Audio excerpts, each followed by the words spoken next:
रिश्ते चाहे सगे हों या सौतेले, अगर निभाने की चाहत हो तो इंसान खुशी खुशी हर रिश्ता निभा सकता है। मेरा बेटा बीमार था, मेरे पास उसकी दवाई के पैसे तक नहीं थे। मैंने बड़ी मुश्किल से किसी से 1,000 रुपये उधार लिए। मुझे उम्मीद थी कि वो मेरी मदद ज़रूर करेंगे और पैसे लेकर मैं घर आ गई। मैंने पहले तो ये सोचा कि बच्चों को डॉक्टर के पास लेकर जाऊंगी, लेकिन फिर ख्याल आया कि खाली पेट दवाई असर नहीं करती, तो फिर खाली पेट दवाई खाने का कोई फ़ायदा नहीं होगा। और मेरे पास वही 1,000 रुपये थे, जिसे मुझे अपने बच्चों को खाना भी खिलाना था और उनकी दवाई का इंतज़ाम भी करना था। पहले बच्चों के लिए खाने का सोच कर मैं बाज़ार गई, सब्ज़ी वाले से सब्ज़ी खरीदी। वही 1,000 रुपये मेरे पास थे और डरते डरते मैंने उन पैसों में से 500 का नोट उसे दिया। न जाने कितनी महंगी सब्ज़ी होगी, लेकिन उस सब्ज़ी वाले ने मुझे 450 रुपये वापस कर दिए।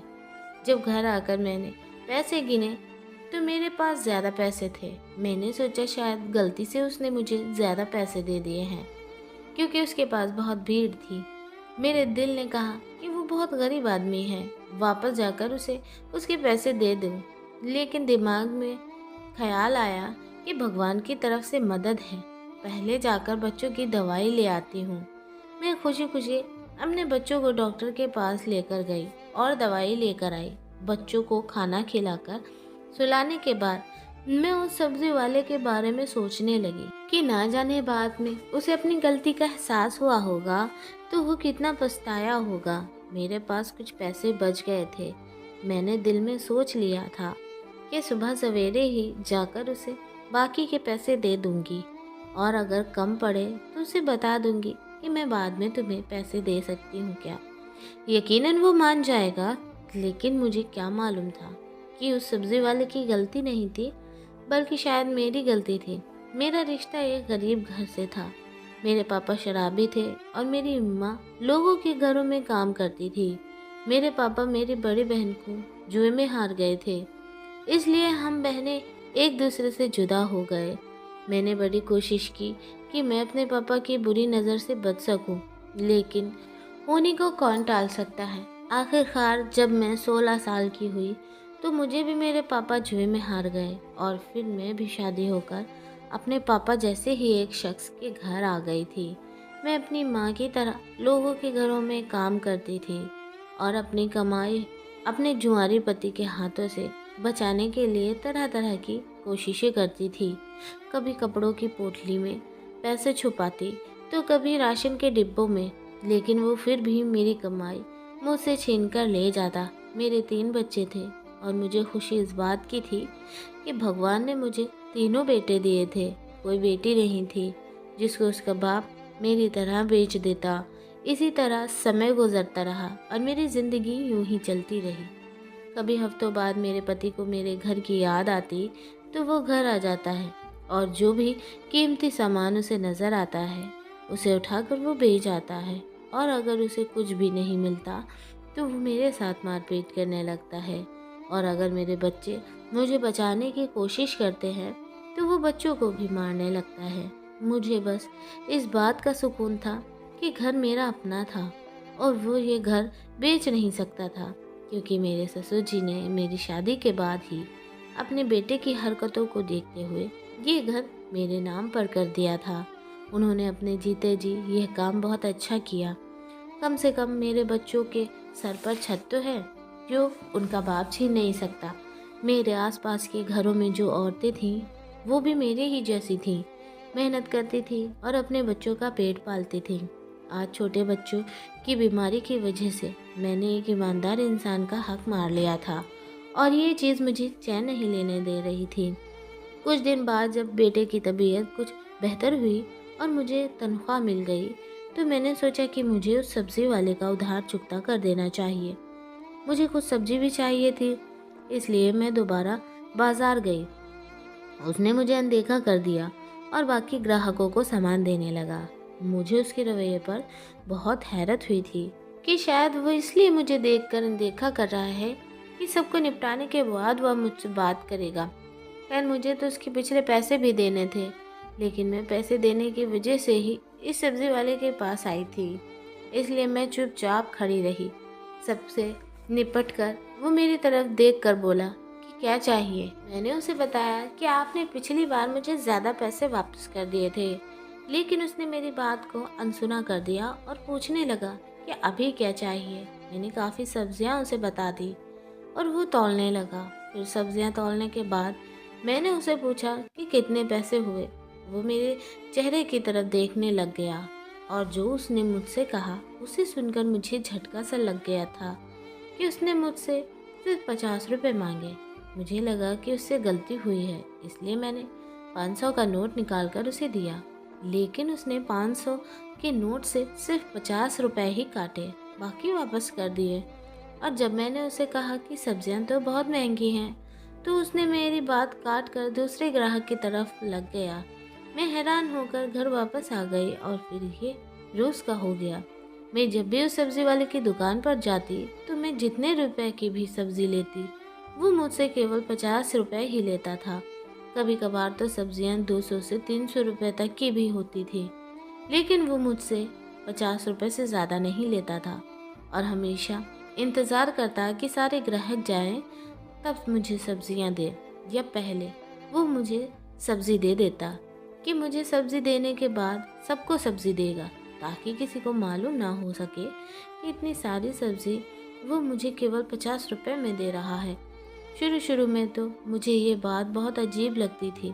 जब सब्ज़ी के पैसे की बचत से मेरे घर की बहुत सी ज़रूरतें पूरी होने लगी, तो मैंने भी हमेशा सब्ज़ी लेने के लिए उसी की दुकान पर जाना शुरू कर दिया। कम से कम 3 महीने हो चुके थे। मैं रोज़ाना सब्ज़ी लेने जाऊं या हफ्ते में एक बार जाऊं, मैं जब भी जाती वो मुझसे 50 रुपये ही लेता था और अच्छी वाली सब्ज़ी निकाल कर देता था। मैंने अपने आसपास मौजूद किसी को भी इस बारे में नहीं बताया था, क्योंकि वो किसी को भी ये सब्ज़ी कम पैसे में नहीं देता था और मैं कोशिश करती कि बार बार उसके पास ना जाऊं, लेकिन उसकी सब्ज़ी के बचे हुए पैसों से मैंने अपनी बहुत सी ज़रूरतें पूरी करना शुरू कर दी थी। और मैंने अपने एक बेटे को सरकारी स्कूल में भी पढ़ने के लिए डाल दिया था, इसलिए मुझे इससे ही सब्ज़ी लेनी पड़ती थी, क्योंकि किसी और दुकान से लेने से मुझे सारे पैसे देने पड़ते, जो कि मैं नहीं दे सकती थी। मैं हमेशा ये सोचकर जाती कि उससे ज़रूर पूछूंगी कि 50 रुपये का क्या मामला है और वह मुझे ये सब्ज़ियाँ इतने कम पैसों में क्यों देता है। लेकिन इसके लिए ज़रूरी था कि उसकी दुकान पर कोई ग्राहक ना हो, लेकिन जब भी मैं जाती उसकी दुकान पर ग्राहक खरीदने के दौरान आ जाते, तो कभी पहले से ही मौजूद होते थे। मुझे इससे बात करने का मौका नहीं मिलता था। इस सारे मामले में उसका कोई गलत मकसद होता तो मैं एक औरत थी, मुझे अंदाज़ा हो जाता उसकी गलत नीयत का, लेकिन उसका ऐसा कोई इरादा नहीं था, क्योंकि वो मुझे नज़र उठाकर भी नहीं देखता था, बल्कि वो किसी औरत को भी नज़र उठाकर या नज़र भर कर नहीं देखता था। और ये बात उसकी शराफत के काबिल थी। सवाल ये था कि अगर वो मेरी गरीबी की वजह से तरस खाकर मेरी मदद करना चाहता है, तो ऐसे तो बहुत लोग थे जिनको मदद की ज़रूरत थी। कई लोग तो ऐसे भी थे जो 2-3 दिन तक भूखे रहते थे, तो वो उन लोगों की मदद क्यों नहीं करता, मेरी मदद क्यों करता है। ये बात मुझे सोचने पर मजबूर करती थी और मेरे हर सवाल का सिर्फ सब्जी वाले के पास ही जवाब था, लेकिन मुझे उससे बात करने का मौका नहीं मिल रहा था। एक दिन जिस घर में मैं काम करती थी, वहाँ पर कोई बहुत बड़ी दावत थी। मालकिन ने मुझे कहा, जाओ राम सिंह की मदद करो और सब्जियाँ लेकर आओ। मेरे कदम खुद ब खुद उस दुकान की तरफ बढ़ने लगे। मैंने सोच लिया कि आज तो अच्छी खासी सब्जियाँ चाहिए, जो कम से कम 2 से 3 हज़ार रुपये की होंगी। आज सब्जी वाला क्या करेगा। मैंने सारी सब्जी जब तोलवाई तो मुझे उसके चेहरे पर हैरत नज़र आई, लेकिन फिर उसने खामोशी से सब्जी तौलना शुरू कर दी और जब पैसे की बारी आई तो मैंने उसके हाथ में 5,000 रुपये दे दिए, जो मुझे मालकिन ने दिए थे। लेकिन हमेशा की तरह जब उसने इन 5,000 रुपये में से भी 50 रुपये काटे, बाकी रकम मुझे वापस करने लगा, तो मैंने उसे कहा कि मैं ये सब्ज़ी अपनी मालकिन के लिए लेकर जा रही हूँ। उसके हैरत भरे चेहरे पर मुस्कुराहट आ गई और उसने सारी सब्ज़ी के पैसे काट कर 2,000 रुपये मुझे वापस कर दिए। मुझे यकीन हो गया कि वो सिर्फ मुझे ही सब्ज़ियाँ कम पैसे में देता है। उसकी दुकान पर उस समय भी कुछ ग्राहक मौजूद थे, इसलिए मैं उससे सवाल न कर सकी। उस दिन तो मैं सारा दिन दावत में लगी रही। मुझे टाइम ही नहीं मिल पाया कि मैं सब्जी वाले की दुकान तक जाऊं। कुछ दिनों के बाद जब मैं उसकी दुकान पर गई तो उसके साथ एक लड़का भी मौजूद था और वो वहाँ पर काम कर रहा था। हमेशा की तरह उसने मुझे 50 रुपए में सब्जी दी, लेकिन उस लड़के की वजह से मैं कोई सवाल नहीं कर सकी। कुछ दिनों बाद मैं दोबारा दुकान पर गई तो वही लड़का था। वो खुद दुकान पर मौजूद नहीं था। मैं कम पैसों में सब्जी लेने की आदी हो चुकी थी। मुझे हैरत हुई जब लड़के ने भी मुझे सारी सब्जियां 50 रुपए में ही दे दी। मैंने जब उस लड़के से सवाल किया कि उसने मुझसे 50 रुपए ही क्यों लिए, तो उसने बताया कि यह बात तो उसे खुद समझ नहीं आ रही कि उसकी दुकान के मालिक ने उसे यह बात क्यों कही थी, क्योंकि यह तो सिर्फ मालिक का कहना पूरा कर रहा था। वो दुकान के मालिक ने उससे कहा था कि मैं जब भी यहाँ आऊँ, किसी भी समय कोई भी चीज़ लूँ तो सिर्फ 50 रुपए ही लेना। मैंने आज भी सब्जियाँ ली, उसकी कीमत 300 थी, लेकिन उसने 50 रुपए ही लिए। मैंने उससे पूछा कि तुम्हारा मालिक कब आएगा, तो इस पर उसने कोई जवाब नहीं दिया। अब तो मैं और भी ज़्यादा हैरत में पड़ गई थी और मुझे अपने सवालों के जवाब भी चाहिए थे। अब तो मुझे ये बात नामुमकिन सी लगने लगी, क्योंकि अब अक्सर दुकान पर वो लड़का हुआ करता था और वो सब्जी वाला खुद नहीं होता था। सब्जी तो मुझे वैसे ही मिल रही थी और अच्छी ही मिल रही थी, लेकिन मुझे मेरे सवालों के जवाब नहीं मिल रहे थे। उन दिनों ये हुआ कि मेरे दोनों बड़े बेटे स्कूल जाना शुरू हो गए थे और मुझे अच्छे भविष्य की उम्मीद नज़र आ रही थी। और ये सब उस कम कीमत की सब्ज़ी की वजह से ही मुमकिन हुआ था, क्योंकि उससे पहले तो मैं सिर्फ बच्चों के 2 वक्त की रोटी पूरी करने के लिए सोचती रहती थी। लेकिन जब मेरे पास बचत के कुछ पैसे आना शुरू हुए तो मैंने उनकी पढ़ाई के लिए सोचना शुरू कर दिया था। अब मुझे कुछ उम्मीद नज़र आ रही थी कि मेरे बच्चे पढ़ लिख कर किसी मुकाम पर पहुंच जाएंगे और शायद मेरी जिल्लत भरी ज़िंदगी ख़त्म होने का सिलसिला चल पड़ेगा। मैं ज़्यादा पढ़ी लिखी तो नहीं थी, लेकिन हिंदी किसी हद तक पढ़ लेती थी। इसलिए अपने तरीके से मैंने सब्ज़ी का हिसाब लिखना शुरू कर दिया, और वो इसलिए कि मेरे दिल में यही ख्याल था कि कभी ज़िंदगी में मेरे पास इतने पैसे हुए तो सब्ज़ी वाले का सारा उधार एक बार में ही चुकता कर दूंगी। सब्ज़ी वाले का ये राज मैंने अपने बच्चों को भी नहीं बताया था, क्योंकि बच्चे बात करते हुए अगर अपने दोस्तों से कह देते तो मेरे लिए मुश्किलें खड़ी हो जाती, क्योंकि सबसे पहली बात मेरे किरदार पर आ जाती। और मैं गरीब ज़रूर थी, लेकिन बद किरदार नहीं थी। लेकिन यह बात तो कोई न समझता और सब मुझसे सवाल करने लगते। कोई नहीं समझता इस बात को, और अभी तक मैं उस बंदे से सवाल नहीं कर सकी थी। और आखिरकार एक दिन मुझे मौका मिल ही गया। मैं शाम को देर से काम पर से आ रही थी, इसलिए सब्जी लेने देर से गई। उस वक्त दुकान पर सब्जी वाला खुद मौजूद था। वह दूसरा लड़का आज नहीं था और कोई ग्राहक भी नहीं था। मैंने जाते के साथ ही उससे सवाल कर लिया कि तुम ये सब्जी मुझे 50 रुपए में ही क्यों देते हो, और इसकी क्या वजह है कि तुम मेरी इस तरह से मदद करते हो। तो उसने मुझसे कहा कि मुझे सिर्फ ये बताओ कि क्या इस वजह से तुम्हारी किसी तरह की मदद हो सकती है। तो मैंने उसे बताया कि मैंने अपने दोनों बच्चों का स्कूल में एडमिशन करा दिया है और घर की बहुत सी छोटी मोटी चीज़ मैंने ले ली है जो पति की नज़र से बचा कर रखी है। उसने कहा कि मैं यही चाहता था कि तुम्हारी मदद हो जाए। आज तक मैंने तुम्हारी तरफ गलत नज़र से कभी नहीं देखा, और ये बात तुम भी जानती हो। मेरा मकसद सिर्फ तुम्हारी मदद करना था, लेकिन मेरा सवाल तो वहीं का वहीं था। मैंने कहा तो यहाँ पर बहुत से लोग हैं जिनको उसकी मदद की ज़रूरत है, क्योंकि जिस जगह पर उसकी दुकान है उसके आसपास हम गरीब लोग ही रहते थे। वहाँ तो सभी गरीब थे, तो वो मेरी मदद ही क्यों करता है। जब मैंने यह सवाल उससे किया तो वो घबरा गया और रो कर कहने लगा कि आपके सवाल का जवाब तो मेरे पास है, लेकिन मैं देना नहीं चाहता। मैंने जब उसे ज़िद की वो मेरे सवाल का जवाब दे या मैं उससे सब्ज़ी नहीं खरीदूंगी, तो वो और ज़्यादा परेशान हो गया। उसने मुझसे वादा लिया कि वो मुझे मेरे हर सवाल का जवाब देगा, लेकिन सब्ज़ी हमेशा मैं उसी की दुकान से लूँगी। मैंने उससे वादा कर लिया, तो उसने कहा कि कल शाम के बाद मैं उसके घर पर आ जाऊँ। मुझे मेरे हर सवाल का जवाब वह वहीं पर देगा, लेकिन मैं उसके घर नहीं जाना चाहती थी। उसने जल्दी जल्दी मुझे अपने घर का पता बताया और मैं उसके घर आने से इनकार करने ही वाली थी कि मुझे सारे सवालों का जवाब इधर ही दे दे, लेकिन उस वक्त एक ग्राहक आ गया और मुझे खामोश होना पड़ा। मैंने उस वक्त तो वो सब्जियां उठाई और अपने घर वापस आ गई, लेकिन अब मेरी सारी रात इसी फिक्र में गुजरी कि आखिर उसने मुझे बुलाया क्यों है, और वो भी शाम के बाद। और अगर मैं नहीं गई तो शायद सारी उम्र जवाब ना ले सकूंगी, और अगर चली गई तो मेरे साथ वो न जाने क्या कर दे। क्योंकि मर्द का क्या भरोसा, मेरी ज़िंदगी में आने वाले तो सारे मर्द ऐसे ही मिले थे, सिर्फ ये सब्ज़ी वाला ही मुझे कुछ ठीक लग रहा था।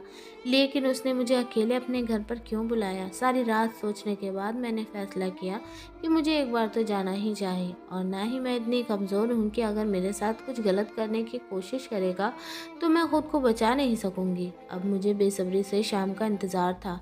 मैं जल्दी काम से वापस आ गई और छोटे बेटे को अपने दोनों बड़े बेटों के पास छोड़कर और उनको सख्ती से समझा करके घर से बाहर मत जाना, ज़रूरी काम से जा रही हूँ। मैंने अपने कुर्ते के अंदर एक छोटी छड़ी को छुपा लिया और घर की तरफ चलती रही, और छड़ी मैंने इसलिए रखी थी कि मुसीबत में काम आ सके, अगर ज़रूरत पड़े तो। जैसे जैसे मेरे कदम उसके घर की तरफ बढ़ रहे थे, वैसे वैसे मेरी धड़कनें बढ़ती जा रही थी।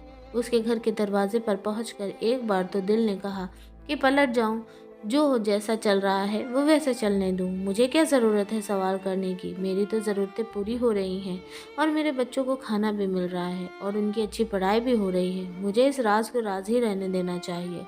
लेकिन मेरे अंदर की आत्मा मुझे चैन नहीं लेने दे रही थी, और बार बार मेरे अंदर यह बात आती कि एक बार अंदर जाना चाहिए। उसके बाद मैंने दरवाज़ा खटखटाया। दरवाज़ा खटखटाने के बाद मेरा दिल और तेज़ से धड़कने लगा।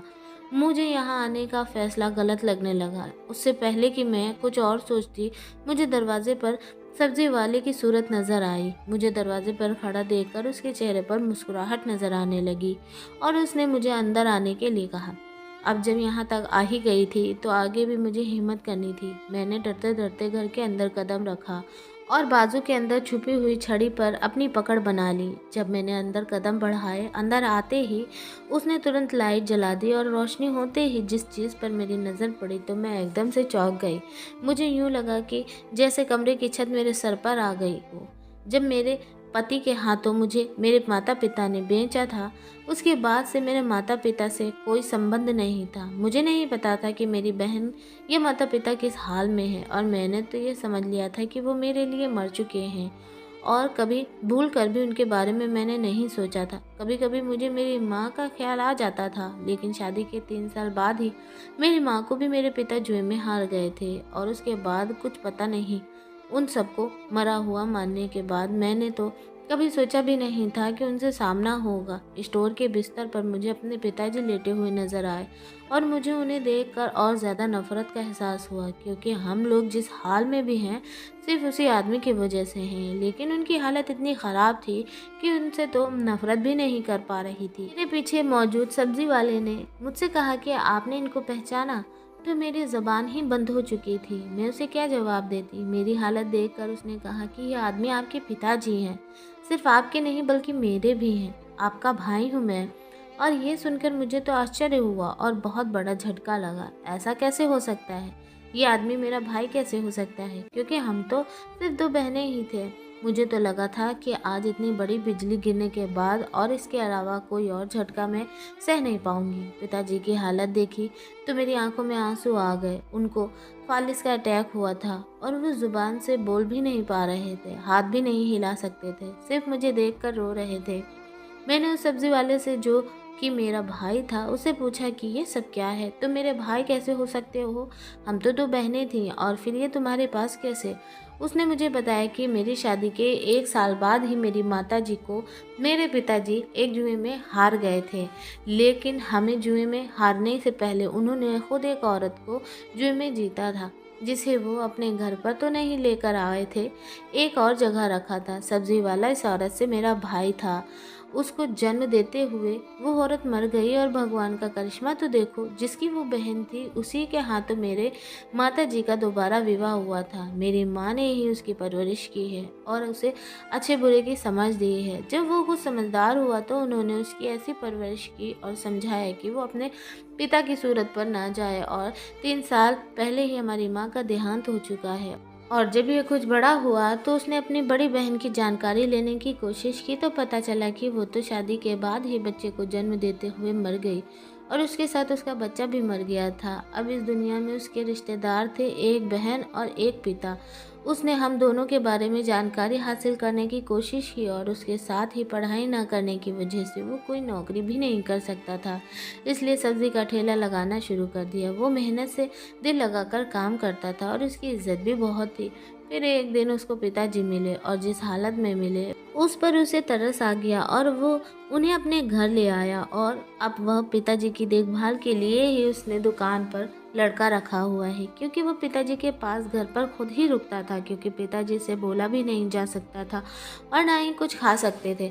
और मेरे बारे में उसने जानकारी हासिल की तो उसे बहुत दुख हुआ, इसलिए अपने हिसाब से मेरी पूरी मदद करने की कोशिश की और वो 50 रुपये भी इसलिए ले लेता था कि मेरी खुददारी को चोट ना पहुँचे। अगर वो मुझे फ्री में सब्ज़ी देता तो शायद मैं अगले दिन उसकी दुकान पर नहीं जाती, क्योंकि शुरू से मैं ये सोचती थी कि वो गलती से ज़्यादा पैसे वापस कर रहा है। लेकिन जब उन पैसों से मेरे घर की ज़रूरत पूरी होना शुरू हुई तो मैं खुद ही उसकी दुकान की तरफ जाने लगी और वो जानबूझकर मेरे किसी सवाल का जवाब नहीं देता था। और यह गरीब भाई की अपनी गरीब बहन के लिए मदद की कोशिश थी। यह सब सुनकर मेरी आंखों से आंसू छलक पड़े और मैंने भगवान का धन्यवाद किया कि भगवान ने मुझे अगर पति और पिता की सूरत में अच्छे इंसान नहीं दिए तो भाई की सूरत में एक अच्छा इंसान दे दिया। और मैं दिल ही दिल में सोच रही थी कि मैं अपने तीनों बेटों को सही रास्ते पर चलाऊंगी, पढ़ाई के साथ साथ उनकी परवरिश भी अच्छी करूंगी। इससे पहले मैंने उनकी परवरिश पर कभी ज़्यादा ध्यान नहीं दिया था। मैंने अपने पिताजी को माफ़ कर दिया क्योंकि उन्होंने जो हमारे साथ किया था उसकी सज़ा उन्हें ज़िंदगी में ही मिल चुकी थी और नर्क में भगवान उनसे हिसाब लेगा। और अपनी माँ की तरफ से भी मैंने अपने पिता को माफ़ कर दिया था और अपने भाई से वादा किया कि मैं उसके घर आती जाती रहूँगी और पिताजी का ध्यान रखूँगी। जब मेरे पति के बारे में मेरे भाई ने बताया कि उसको बड़ी मुश्किल से कुछ लोगों के ज़रिए उसने शराब छुड़ाने वाले विभाग में एडमिट कर दिया और वो जल्द ही एक अच्छे इंसान की सूरत में उसके सामने आएगा, तो मुझे लफ्ज़ ही नहीं मिल रहे थे जिसके ज़रिए मैं अपने भाई का धन्यवाद कर सकूं, जो मेरी माँ का बेटा भी नहीं था लेकिन सिर्फ माँ की परवरिश का हक अदा करने के लिए अपनी तरफ से मेरी पूरी मदद करने की कोशिश कर रहा था। सच कहते हैं कि परवरिश का असर बहुत होता है।